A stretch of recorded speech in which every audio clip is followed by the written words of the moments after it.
In today's video, I'm going to teach you how to create a template button in Notion. By the end, you'll have a reusable button that instantly inserts the exact content you want, perfect for meeting notes, project checklists, or any repeatable workflow. First, place your cursor where you want the button to live on your page. Type /, then the word button, and select the button block from the menu that appears. This creates a button element right in your document, so you don't have to rebuild the same structure over and over again. Next, open the button settings. In the small menu, choose Edit Action, then select Insert Blocks.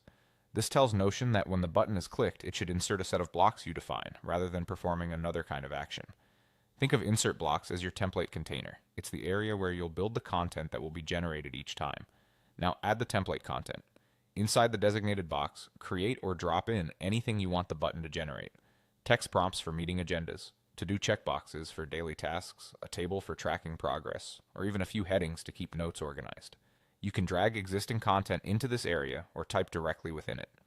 The formatting you use here, headings, colors, dividers, mentions, and dates, will be preserved each time the button is pressed, so set it up exactly how you want it to appear in the final page. After your template content looks right, choose the position where new content should appear. You'll see options to insert the blocks above or below the existing blocks on the page. Pick the one that matches your workflow. For example, if you like the newest entries at the top, choose to add content above. If you prefer a chronological flow that grows downward, choose to add content below. Once everything is set, click Done to finalize your button. From now on, a single click will insert your template exactly as you designed it in the position you chose.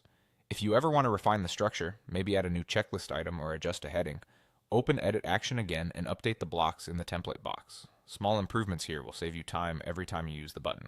That's it. You've created a powerful, reusable template button in Notion that keeps your pages consistent, clean, and fast to update.